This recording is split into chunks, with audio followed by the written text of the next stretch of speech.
Hello student, स्वागत है आपका अपने यूट्यूब चैनल अभिलाषा एजुकेशन 07 पर। तो दोस्तों, आज हम पढ़ेंगे जैन धर्म के बारे में। तो जैन धर्म क्या था, उसके उदय के कारण, उसके प्रभाव एवं उसकी संस्कृति के बारे में पढ़ेंगे। तो जैन धर्म के बारे में यानी कि पूरा विस्तार से जानने के लिए हमें थोड़ा बैकग्राउंड में जाना पड़ेगा। तो यह उदय क्यों हुआ था और इसके कारण क्या थे। तो दोस्तों, जैन धर्म के बारे में आपको पता है कि जैन धर्म के संस्थापक कौन थे।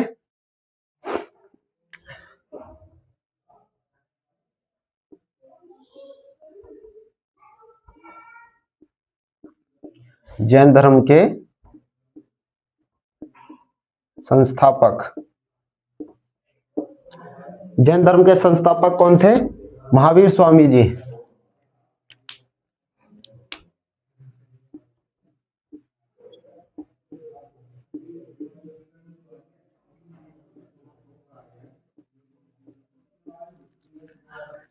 महावीर स्वामी जी जो 6ठी ईस्वी में इनका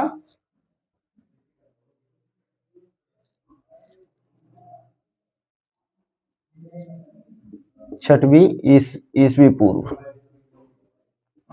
जो 6वीं ईस्वी पूर्व में यानी कि इसका जो हमारे है जैन धर्म ये स्थापित हुआ। तो जैन धर्म का यानी कि इससे पहले कि हम जानते हैं कि ये क्यों स्थापित हुआ। तो जो हमारे जैन धर्म यानी कि इसकी नींव किसने डाली थी? हमारी जैन धर्म की नींव डाली थी आपके पार्श्वनाथ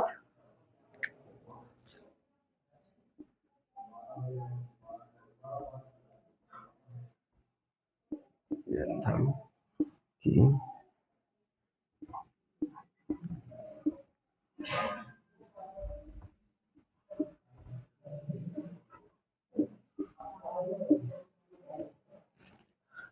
हमारे जैन धर्म की नींव इन्होंने पार्श्वनाथ जी ने डाली थी, जो यानी कि उन्होंने महावीर स्वामी जी ने इसको आगे बढ़ाया। तो ये 23वें तीर्थकर थे। तो हमारे जो पार्श्वनाथ थे जो वह 23वें तीर्थकर थे, और जो हमारे महावीर स्वामी जी है वह कौन से? यानी कि 24वें तीर्थकर थे, जो इन्होंने इसके यानी कि जो जैन धर्म की परंपरा को प्रसार एवं प्रचार किया उन्होंने। तो आइए हम कुछ इसके बैकग्राउंड में चलते हैं, जिससे आपको क्लियर होगा कि इसका उदय क्यों हुआ और सब कुछ। यानी कि चलिए हम इसके बारे में जानते हैं।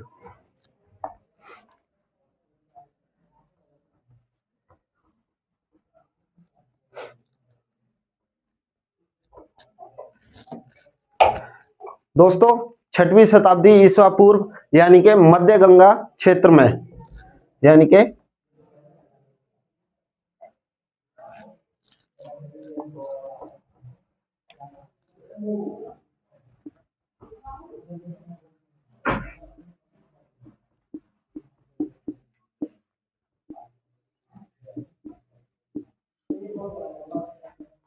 मध्य गंगा क्षेत्र का, यहां से हम जानते हैं कि यहां से हमारे जैन धर्म का यानी कि जो शुरुआत हुई। और तो जैन यानी कि हमारी जो मध्य गंगा क्षेत्र है जो वह यानी कि 6वीं शताब्दी ईसा पूर्व, जो हमारी 6ठी शताब्दी ईसा पूर्व में यानी इसकी शुरुआत हुई। तो दोस्तों, कि जब हमारे मध्य गंगा क्षेत्र में यानी कि इसके आसपास बहुत घने जंगल थे।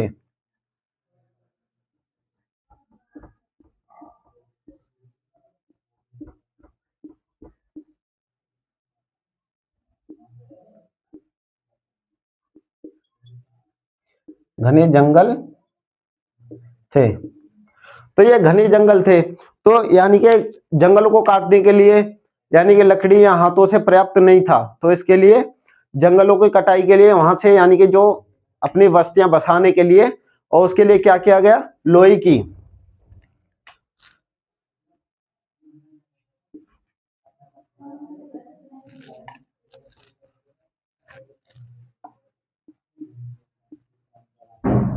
लोहे की कुल्हाड़ी लोहे की कुल्हाड़ी का निर्माण किया गया, यानी कि लोहे की कुल्हाड़ी से वहां के आसपास के क्षेत्र है जो जंगल, उसकी यानी कि सफाई की गई।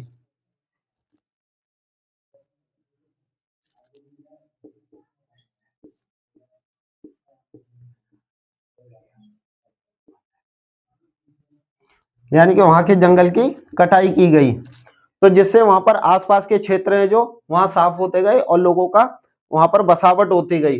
धीरे धीरे वहां पर खेती भी होने लगी।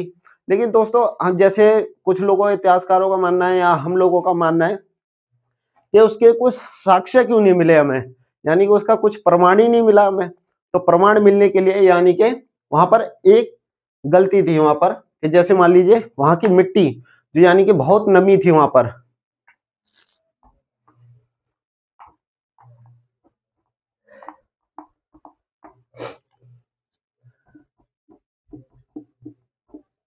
गंगा क्षेत्र में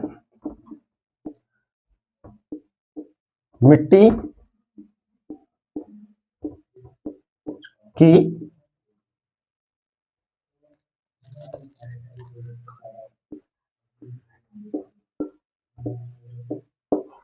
मिट्टी में नमी थी वहां पर।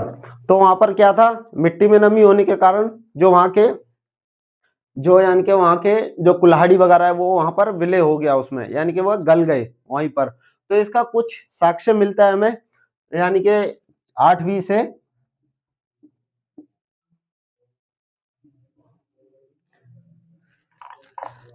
यानी कि इसका कुछ साक्ष्य कहां पर मिला है हमें, जैसे गुजरात एवं राजस्थान।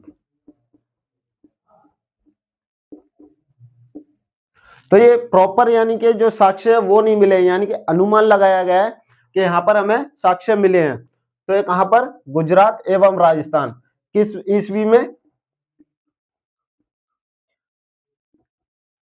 8वीं से 6वीं ईसा पूर्व, यानी कि 8वीं से 6वीं ईसा पूर्व, यानी कि लगभग 599 ईसा, यानी कि और आपका 527, यानी कि यहां तक यानी कि हमें जो आंकड़ा है वो निकल के आता है। तो इसमें क्या है कि जो हमारे महावीर यानी कि जो स्वामी जी हैं, जो यानी कि जैन धर्म के संस्थापक है, उनका भी निधन कब हुआ था, 527 ईसा पूर्व। तो आगे चलते हैं हम, तो यहां तक नोट डाउन करते रहना आप साथ ही साथ। तो यानी कि कब हुआ था, गुजरात में और राजस्थान में इसके साक्ष्य मिले हैं कुल्हाड़ी के, यानी कि प्रॉपर साक्ष्य नहीं मिले हैं, इसका इतिहासकारों द्वारा अनुमान लगाया गया है। तो आप 8 यानी कि 8वीं से और 6वीं ईसा पूर्व में 527 यानी कि वर्ष में। तो आगे चलते हैं।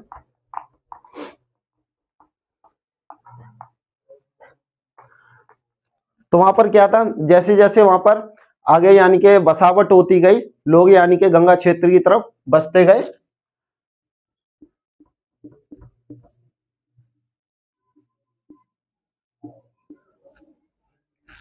ये हमारा गंगा क्षेत्र है। तो यहाँ पर क्या है, जैसे मान लीजिए धीरे धीरे बसावट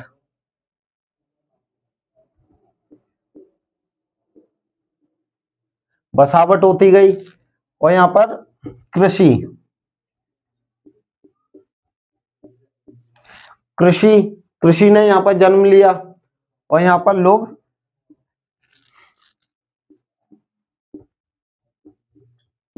व्यापार करने लगे।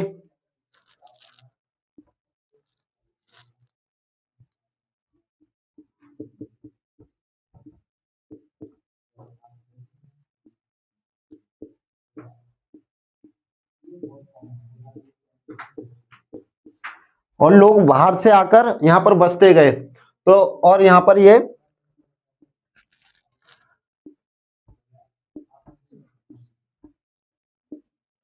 पशुपालन, यहाँ पर पशुपालन भी किया जाता था। तो यहाँ पर हम एक इससे भी पहले नजर मारते हैं। तो जैसे ये गंगा क्षेत्र है हमारा, वहां पर क्या क्या हुआ, पशुपालन है हमारा, लोगों का वहां पर आके बसना, व्यापार, कृषि और बसावट। ये किन कारणों से हो रहा था, क्योंकि गंगा नदी अपने साथ में जलोढ़ मृदा लेके आई थी। तो जिस कारण वहां की जो मिट्टी है उपजाऊ, तो यानी कि मिट्टी उपजाऊ थी वहां पर।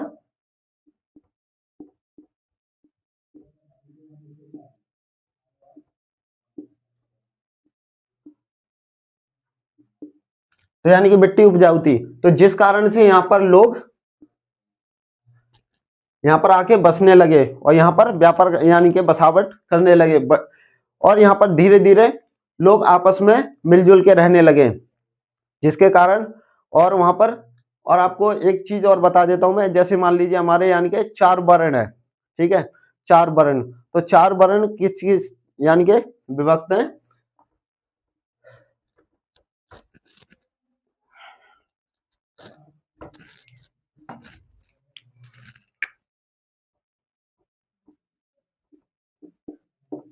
वर्ण व्यवस्था। तो यहां से असली कहानी शुरू होती है हमारी जैन धर्म की। तो जैसे हमारे वर्ण व्यवस्था है, आप सबको पता है कि वर्ण व्यवस्था कैसी थी, यानी कि जैसे मान लीजिए हमारे नंबर 1 क्या थे? ब्राह्मण, ब्राह्मण। नंबर 2 पे क्षत्रिय, और नंबर 3 पे वैश्य, और नंबर 4 पे शूद्र।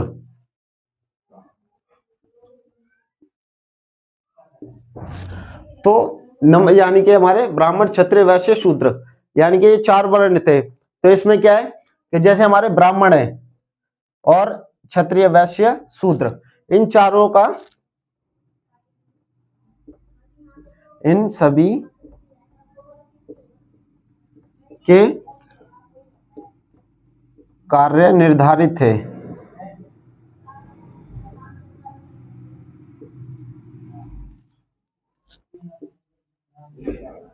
यानी कि इन सभी के चार यानी कि जो वर्ण है उन सभी के कार्य निर्धारित है, कि जैसे मान लीजिए जो हमारे ब्राह्मण है, तो उनका यानी कि आपको अभी पता है कि ब्राह्मण क्या करते हैं, पूजा पाठ है हमारा, यानी कि जो हमारे पुरोहित है, ये इन सबका कार्य क्या था, तो आइए हम बताते हैं इसके बारे में। जैसे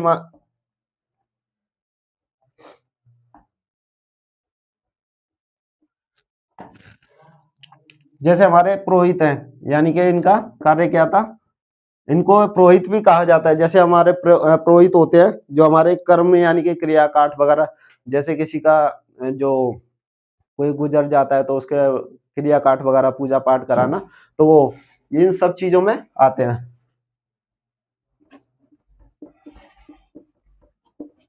पुरोहित हो गए, ठीक है, तो उनका काम क्या था? शिक्षा देना,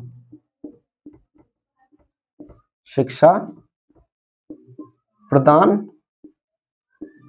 करना, शिक्षा प्रदान करना था उनका काम। लेकिन इसमें एक चीज ये है कि वहां पर वह सभी लोगों को शिक्षा प्रदान करने का हक नहीं था वहां पर, तो वह किसको करते थे? क्षत्रिय को।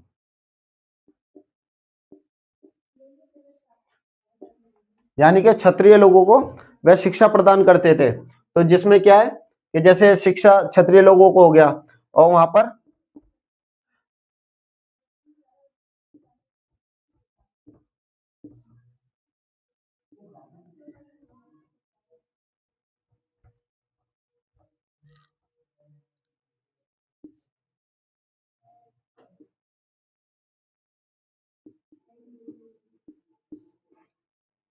हवन, यज्ञ, क्रिया, ये सब यानी कि कराना इनका काम था।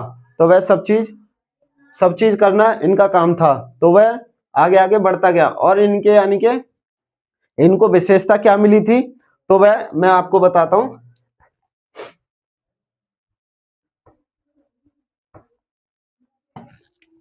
एवं इनको विशेषता मिली थी, जैसे हम मान लीजिए नंबर 1 दान लेना, इनको यानी कि दान लेना था। और नंबर 2 इनको कुछ विशेषता, जैसे मान लीजिए दान लेना हो गया, इनको बहुत सारी विशेषता मिलती थी, जिसके कारण लोगों में मतभेद की एक जो चिंगारी थी वो झलकने लग रही थी। जिसमें इनके कार्य थे दान लेना, करों में छुटकारा, करों से छुटकारा, यानी कि सिंपल भाषा में लिख देते हैं आपके, करों में छूट,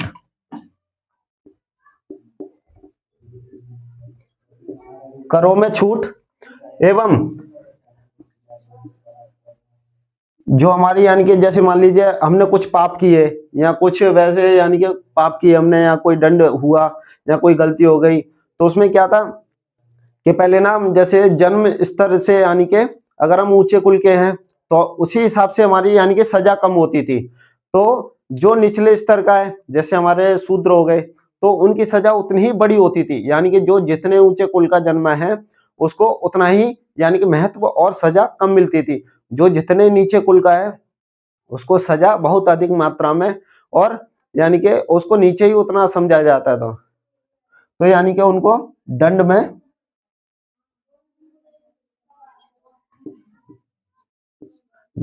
माफी।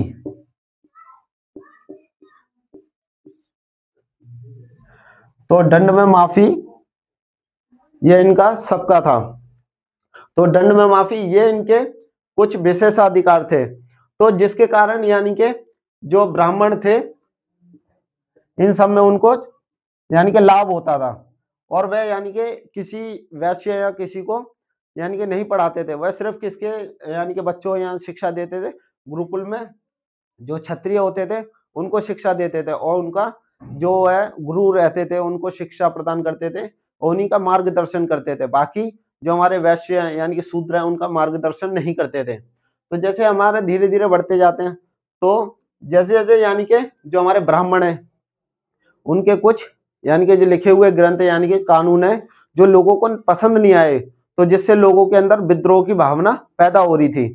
तो क्या क्या भावनाएं पैदा हो रही थी वह बहुत हम पढ़ेंगे सभी धीरे धीरे।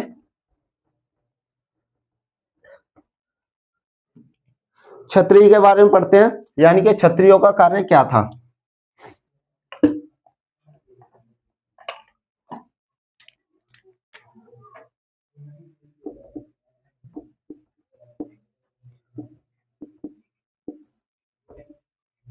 क्षत्रियों के कार्य, तो क्षत्रियों के कार्य क्या क्या थे, जैसे असहायों की असहाय यानी जो निर्बल होते थे, जैसे निर्बल असहाय यानी कि निर्बल उनकी रक्षा करना,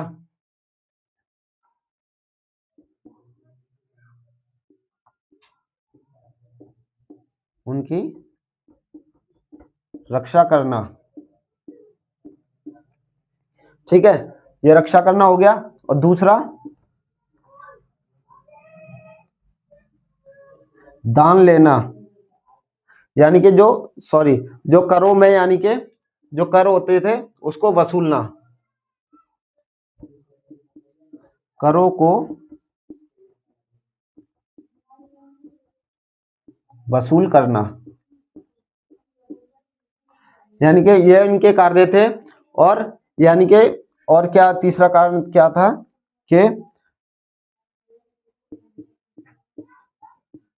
ब्राह्मणों से शिक्षा लेना, ये इनके काम थे। और अपने राज्य की सुरक्षा करना।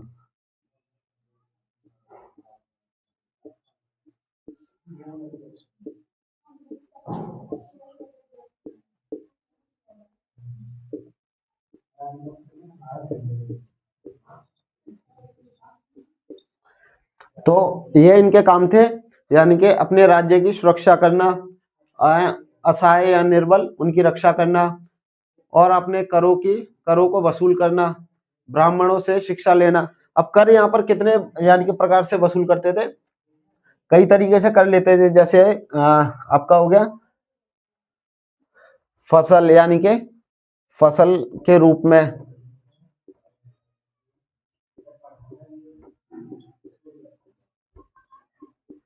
फसल के रूप में,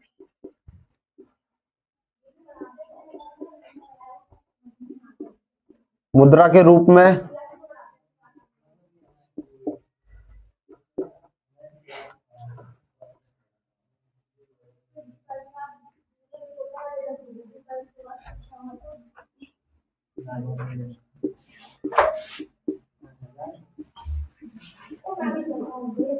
मोहर के रूप में, यानी कि फसल के रूप में, मुद्रा के रूप में, मोहर के रूप में। और जैसे आगे आगे यानी कि क्षत्रिय भी, यानी कि जो आगे उनके, और वह यानी कि असहायों के जो रक्षक थे, उनका कार्य अपनी सीमा को सीमित कर, यानी कि सुरक्षित करना और करों को वसूल करना, जैसे मान लीजिए ये सब चीजें तो अभी मैंने पढ़ाया आपको, तो ये नोट डाउन करते चलना साथ साथ में। तो यानी कि आगे पढ़ते हैं हम।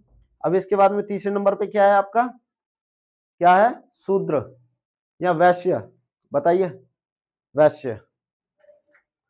तो यानी कि वैश्य का काम क्या था,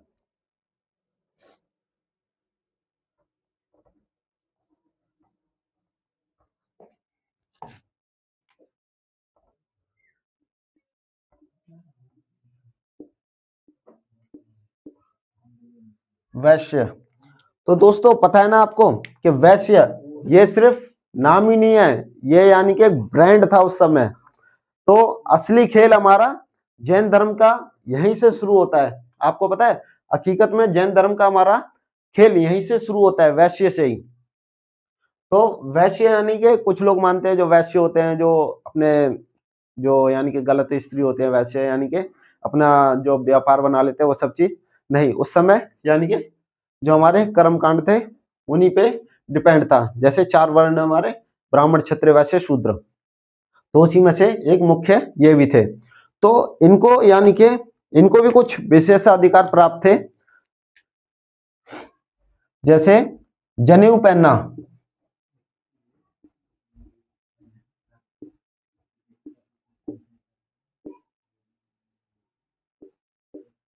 जनेऊ पहनना,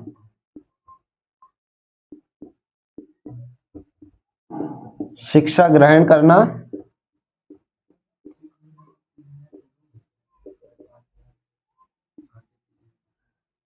कृषि करना,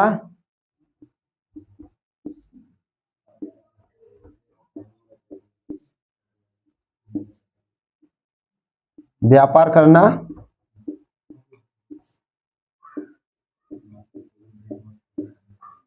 जैसे जनेऊ ये पहन सकते थे, पूजा पाठ कर सकते थे, शिक्षा ग्रहण कर सकते थे, कृषि करना, व्यापार करना, ये यानी कि इनके मुख्य कारण थे। और भी यानी कि आदि निम्न कारण थे इनके, यानी कि आदि कारण थे। तो यानी कि हमारे जो वैश्य हैं यानी कि उनको जनेऊ पहनना उनको अलाउ था, यानी कि उन्होंने इतना विचार नहीं मानते थे पंडित, यानी कि जो हमारे ब्राह्मण वगैरह थे कि उन्होंने जनेऊ क्यों पहने हैं क्यों नहीं है। तो इनको विशेषाधिकार प्राप्त है, जनेऊ पहनना, शिक्षा ग्रहण करना, कृषि करना, व्यापार करना। तो ये इनके मुख्य कारण थे। तो असली खेल यहीं से शुरू होता है। अब चलिए हम इसके बारे में जैसे जानते हैं जैन धर्म। तो जैन धर्म का हमारा इससे बहुत बड़ा यानी कि संबंध है। तो आइए हम जानते हैं कैसे संबंध है। तो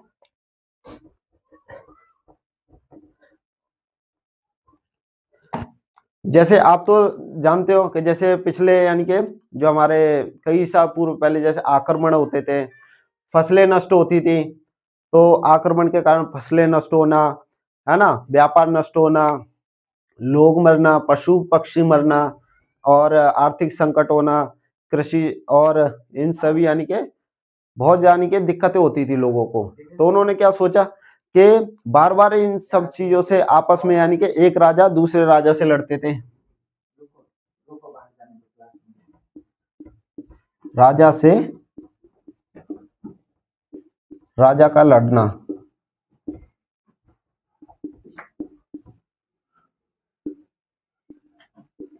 तो राजा का राजा से लड़ना पहले क्या था, ये आम बात थी। यानी कि वो क्यों लड़ते थे, अपना यानी कि अधिकार क्षेत्र बढ़ाने के लिए और अपने आप को और ताकतवर और शक्तिशाली और धन अपने राज्य में बढ़ाने के लिए, अपनी सीमाएं बहुत यानी कि विस्तार करने के लिए, इन सब कारणों से राजा लड़ते थे आपस में अपना वर्चस्व स्थापित करने के लिए। तो क्या है, धीरे धीरे जो हमारी 6वीं शताब्दी ईसा पूर्व है उसमें क्या है, 6वीं शताब्दी ईसा पूर्व, तो असली खेल हमारा यहां से शुरू होता है, जो हमारा रियल में 8वीं से 6वीं है। ठीक है, ईसा पूर्व। तो इसका यानी कि कालक्रम क्या था, 599 से 527, तो यहाँ पर था। ठीक है, तो चलिए आगे जानते हैं। तो यहाँ पर क्या था, यहाँ पर ये जो 6वीं शताब्दी ईसा पूर्व है, यानी कि कहाँ पर, मध्य गंगा क्षेत्र में, जो यानी कि मध्य गंगा क्षेत्र यानी कि उत्तरी गंगा क्षेत्र में ये आगे बढ़ता चला गया। तो इसमें क्या था, जो हमारे यानी कि जो क्षत्रिय थे वह भी यानी कि ब्राह्मणों के जो कानूनी रीति रिवाज थे उसके खिलाफ उनको यानी कि वह उनकी बातें खटकने लगी कि आप ऐसा नहीं कर सकते, वैसा नहीं कर सकते, ये होगा वो होगा। यानी कि वे अपने कानूनों को ही सर्वस्व मानते थे, यानी कि अपने कानून को सबसे ऊपर मानते थे, और वह अपनी हर बात को लोगों पर जबरन थोपते थे वह। तो जिसके कारण लोगों में यानी कि जो आप बोल सकते हैं कि लोग संतुष्ट नहीं थे, सहमत नहीं थे उनकी बातों से, तो वहां पर विद्रोह होता चला गया। तो विद्रोह बढ़ता गया, तो जिसमें क्या था, हमारे आपको पता है कि जो जैन धर्म के संस्थापक कौन है,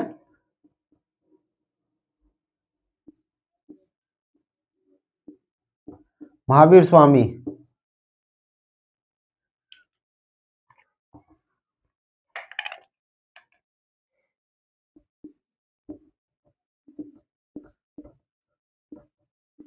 जैन धर्म, महावीर स्वामी जी।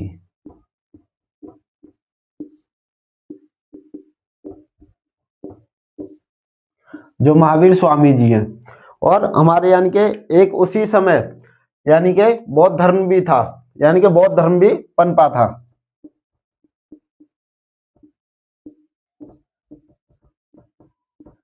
तो आपको बताइए बौद्ध धर्म, गौतम बुद्ध,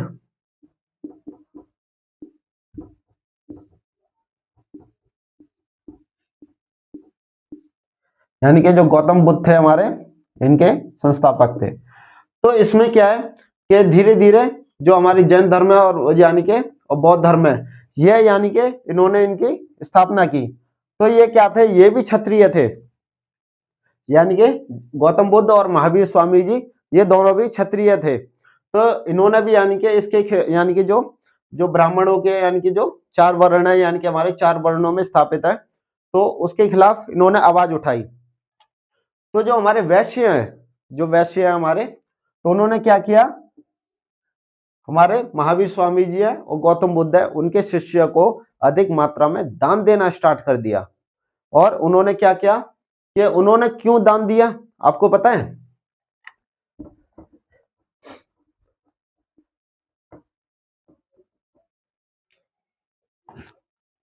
यानी कि चलिए मैं बताता हूं, वैश्य द्वारा जैन एवं बौद्ध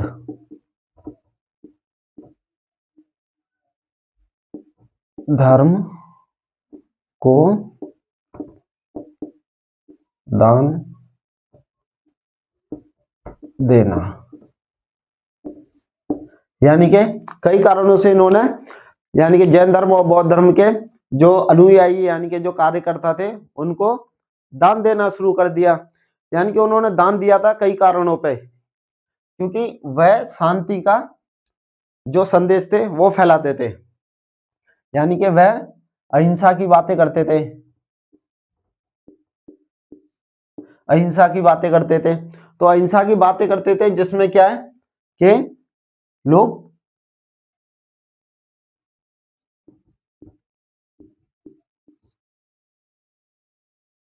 लड़ते नहीं थे, तो जिसमें लोगों में लड़ाई नहीं होती थी, एक राजा दूसरे राजा से लड़ता नहीं था, आपस में मन प्रेम से रहते थे। और उन्होंने क्या किया, जैसे हमारा ये क्या है एक यानी कि बोलते हैं जैसे राज जो हमारे नेता वगैरह हैं वह यानी कि सरकार चलाते हैं, लेकिन नहीं, असली खेल कौन करता है, एक बिजनेसमैन होता है, जो माइंडसेट होता है कि बिजनेस ही मैन ही पूरा खेल चलाते हैं, यानी कि पूरा देश उसी पर निर्भर करता है कैसे क्या पलटना है, कैसे क्या नहीं है। तो यानी कि जो हमारी सरकार है वो भी एक महत्वपूर्ण भूमिका निभाती है राज्य यानी कि देश चलाने के लिए। तो उसमें असली खेल यानी कि किसका है, वैश्य का। तो वैश्य जो होते हैं हमारे, तो वो यानी कि दान देना उन्होंने, यानी कि जो हमारे जैन धर्म वो धर्म है उनके अनुयायी यानी कि उनके कार्यकर्ता उनको दान देना स्टार्ट कर दिया। और यानी कि वह लड़ते नहीं थे, अहिंसा की बातें करते थे। जैन धर्म के जो लोग हैं वह लड़ते नहीं थे और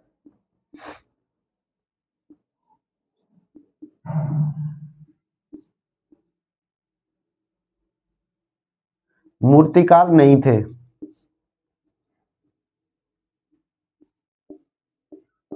यानी कि वह मूर्ति की पूजा नहीं करते थे।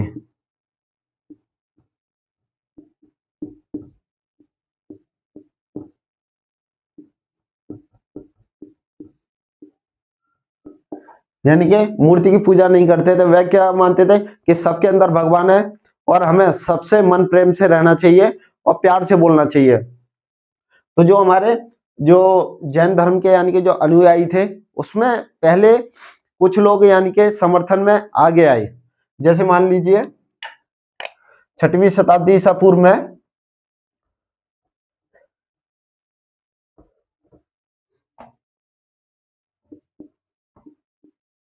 जैन धर्म में केवल जैन धर्म में केवल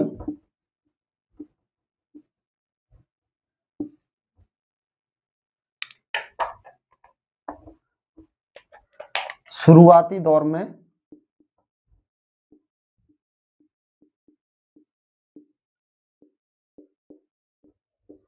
शुरुआती दौर में सिर्फ कुछ ही लोगों का यानी कि जो सपोर्ट यानी कि जो सहायता थी वो मिल पाई।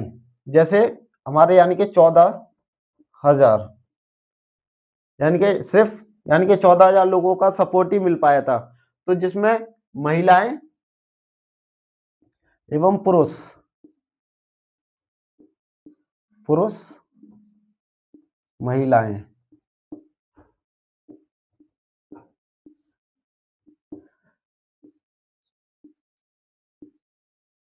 पुरुष और महिलाएं इन दोनों का सपोर्ट था। और वे यानी कि जो हमारे जैन धर्म का प्रसार और प्रचार था वह करने निकले। तो यानी कि हमारे जो जैन धर्म के महावीर स्वामी जी हैं उनको यानी कि सपोर्ट नहीं मिला, क्योंकि उन्होंने ना ब्राह्मण यानी कि जो ब्राह्मण कर्मकांड थे वो नहीं छोड़े थे। यानी कि ब्राह्मण जो यानी कि परंपरा थी उसको प्रॉपर नहीं छोड़ा था, जिसके कारण लोग असंतुष्ट थे और उनको उतना यानी कि बढ़ चढ़कर सहायता नहीं मिल पाई।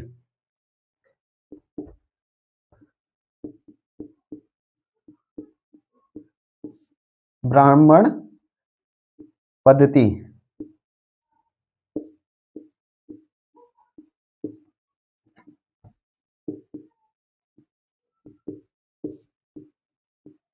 यानी कि जो हमारी ब्राह्मण पद्धति थी उससे यानी कि पूर्णतः वह लेफ्ट यानी कि हटे नहीं थे, जिसके कारण लोगों में असंतुष्ट यानी कि और वह उनको सपोर्ट नहीं कर पाए थे। तो जैसे जैसे यानी कि यहाँ पर लोग बढ़ते गए तो जैन धर्म यानी कि वैसे वैसे वैसे विस्तार होता गया। तो हमारे जैन धर्म का यानी कि पहले यानी कि उत्तरी भारत में हमारे जैन यानी कि जो ब्राह्मण जो रीति रिवाज है वह बहुत प्रबल थी।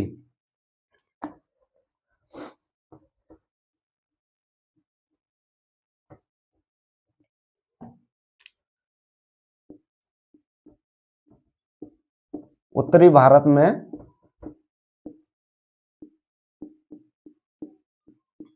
ब्राह्मण पद्धति यानी कि ब्राह्मण रीति रिवाज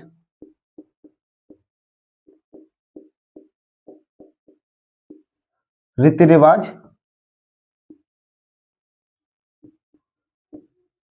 प्रबल थे।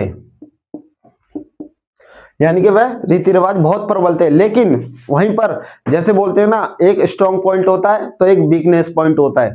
तो दूसरा पॉइंट इसका वीकनेस क्या था कि उत्तरी भारत में तो उत्तरी भारत और पूरब में यह यानी कि प्रबल यानी कि मजबूत था, लेकिन वहीं पर दक्षिण भारत में हमारे दक्षिण भारत में यह कमजोर था।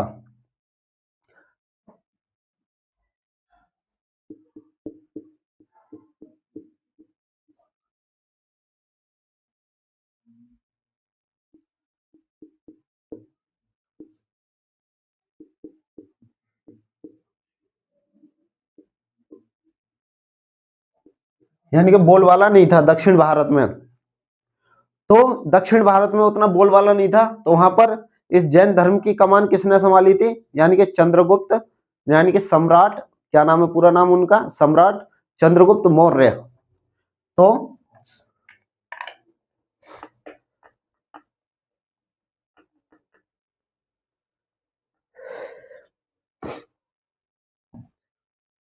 सम्राट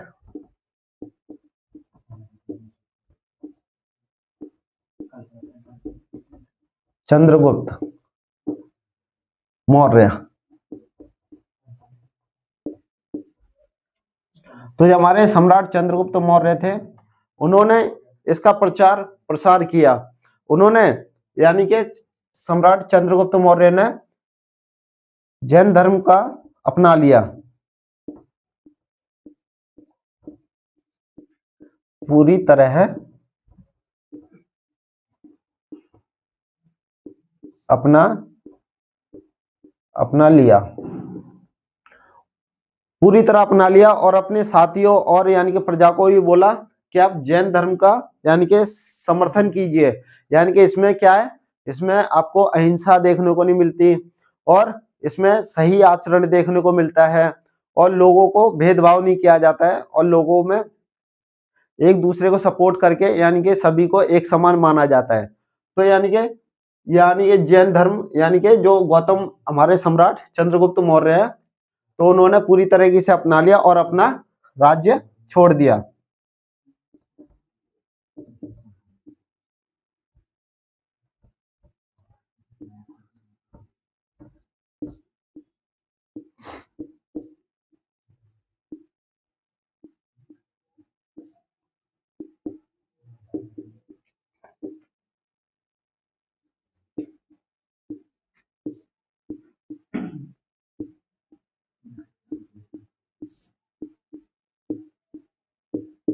यानी कि जैन धर्म अपनाने के बाद में उन्होंने अपना राज्य त्याग दिया और पूर्णतः साधुओं यानी कि जो जैन धर्म के प्रचारक बन गए। तो जैन धर्म के यानी कि हमारे जो जैन धर्म है कि हमारे जो जैन धर्म है 8वीं से 6वीं ईस्वी पूर्व का है, लेकिन इतिहासकारों का मानना है लेकिन यह 3री शताब्दी में ही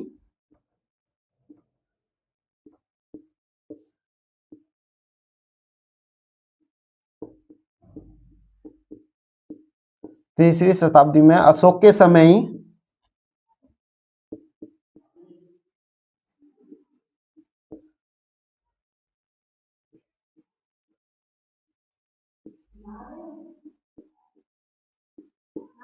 अशोक के समय में ही इसकी शुरुआत हो चुकी थी। तो यानी कि इसके पूर्णतः साक्ष्य नहीं मिले अशोक के समय के। और क्या है, हमारे जो वैश्य थे तो उन्होंने यानी कि इनके अनुयायियों को यानी कि जो जैन धर्म के प्रचार को जो विस्तार यानी कि बढ़ा रहे थे, उनको अधिक से अधिक मात्रा में दान देना स्टार्ट कर दिया, और उनको सपोर्ट करना, व्यापार में छूट देना, सब चीज यानी कि शुरू कर दिया। तो जिससे क्या था, वह एक मजबूत स्थिति में आते जा रहे थे। और यानी कि जब उन्होंने हमारे यानी कि जो कौन थे, महावीर स्वामी,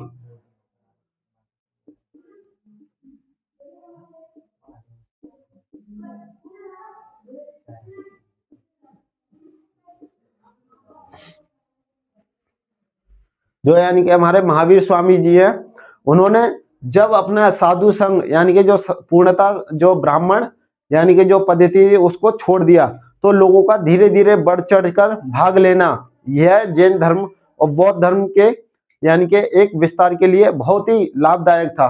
तो जिसमें महावीर स्वामी जी ने बहुत अधिक मात्रा में बढ़ चढ़कर एक से दूसरी जगह से कहीं अनेक जगहों पर जाकर बौद्ध धर्म का प्रचार प्रसार किया और उसकी विशेषता के बारे में बताया, जिससे लोग वहां पर जुड़ते गए, तो जैन धर्म को अपनाते गए।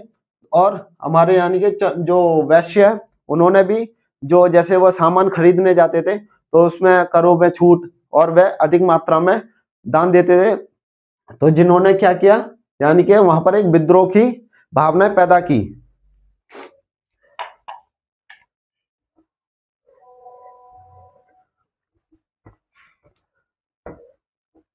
तो विद्रोह की भावना पैदा होने के कारण में जब यानी कि जैन धर्म और विस्तार से अधिक यानी कि विस्फोट की तरफ फट गया ज्वालामुखी की तरह, तो वह अधिक मात्रा में बढ़ गया। लोग ज्यादा से ज्यादा उसमें जुड़ने लगे जैन धर्म में, क्योंकि वहां पर क्या था, पहले क्या था, ब्राह्मण यानी कि अपनी जो कानून व्यवस्था और जो रीति रिवाज थे वह लोगों पर थोपते थे, तो जिससे लोग परेशान होते थे और यानी कि उनके रीति रिवाज से संतुष्ट नहीं थे, तो जिसके कारण लोगों ने बढ़ चढ़कर भाग लिया। और वह यानी कि वैश्य थे, और वह यानी कि वैश्य का काम मैंने बताया आपको क्या था, व्यापार करना, कृषि करना, और यानी कि और जनेऊ पहनना, शिक्षा ग्रहण करना, ये सब चीज था। तो यानी कि चौथा क्या आता है हमारा, शूद्र।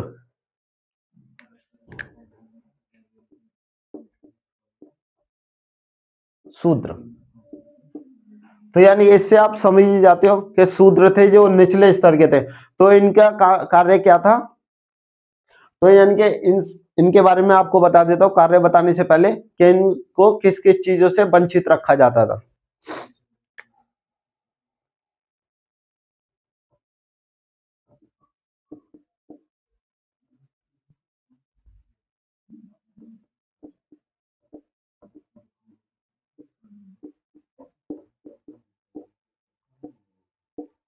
यानी कि शूद्र के वंचित क्षेत्र, यानी कि जो शूद्र थे हमारे, उनका कार्य क्या था, जो तीनों वर्ण थे उनकी सेवाएं करना, उनको लाभ पहुंचाना, उनकी सेवाएं करना और उनकी बातें मानना, जमीन यानी कि उछले स्तर से लेके निचले यानी कि जमीनी क्षेत्र तक सारे कार्य उनके करना, उनकी सेवाएं करना।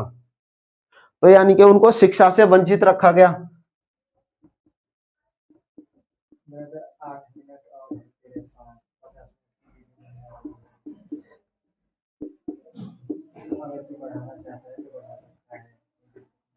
शिक्षा से वंचित, और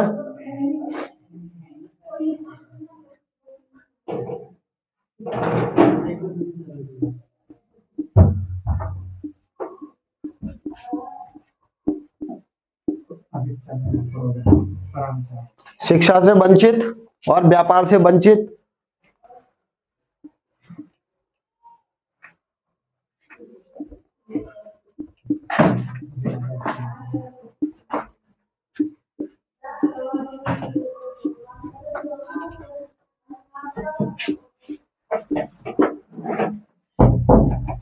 समान अधिकार से वंचित, यानी कि इनको कई यानी कि चीजों से वंचित रखा जाता है। जैसे पिछले यानी कि जो हमारे कई यानी कि जो समय कुछ समय पहले की बात है, जिसमें हमारी महिलाओं को शिक्षा यानी कि बोलचाल और उनको समान अधिकार नहीं दिया जाता था। तो वैसे ही पहले 4 वर्णों में शूद्र को यह अधिकार नहीं था कि वह यानी कि बराबर स्थिति में बोल सके, शिक्षा ग्रहण कर सके, व्यापार कर सके और अपना जो मत होता है वो रख सके, तो वह नहीं रख सकते थे। ये उनके वंचित क्षेत्र है।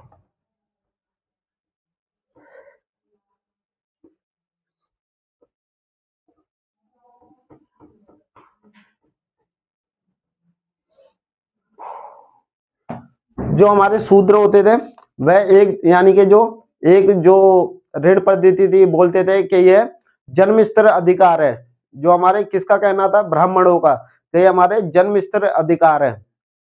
लेकिन जैन जो धर्म होते थे, जो जैन धर्म के लोग थे, उनका ये कहना नहीं था। उनका कहना क्या था कि जो लोग जन्म के आधार पर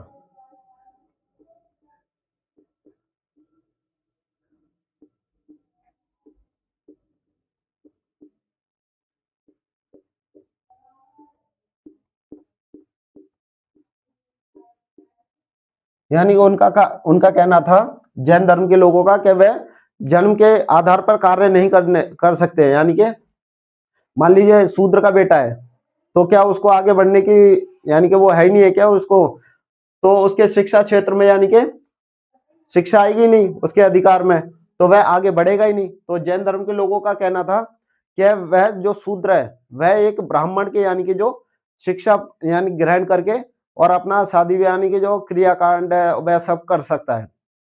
लेकिन ब्राह्मणों ने ऐसा मना किया था, तो जैन धर्म लोग यानी कि उसका विरोध करते थे कि यह ऐसा नहीं है, ये जन्म यानी कि आधार पर नहीं होना चाहिए। तो उन्होंने इसका विरोध किया। तो लोग एक कारण ये भी है कि इसमें सभी को समान अधिकार थे, वह शिक्षा ग्रहण कर सकता था और आगे बढ़ सकता था।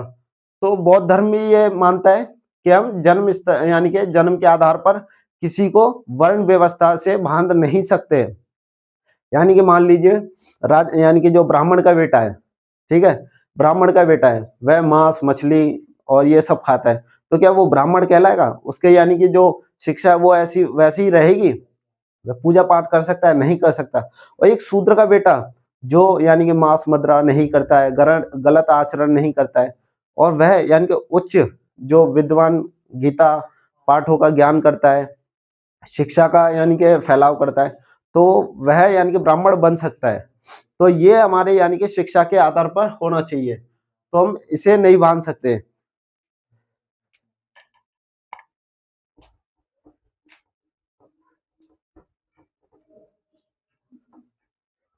तो जो हमारे यानी कि दोस्तों अगली क्लास में हम आपको बताएंगे कि कैसे कैसे जो जैन धर्म के यानी कि जो चिन्ह है और उनकी विशेषता है, इन सब के बारे में बताएंगे। तो मिलते हैं आपसे नेक्स्ट क्लास में, तो आप बने रहिएगा।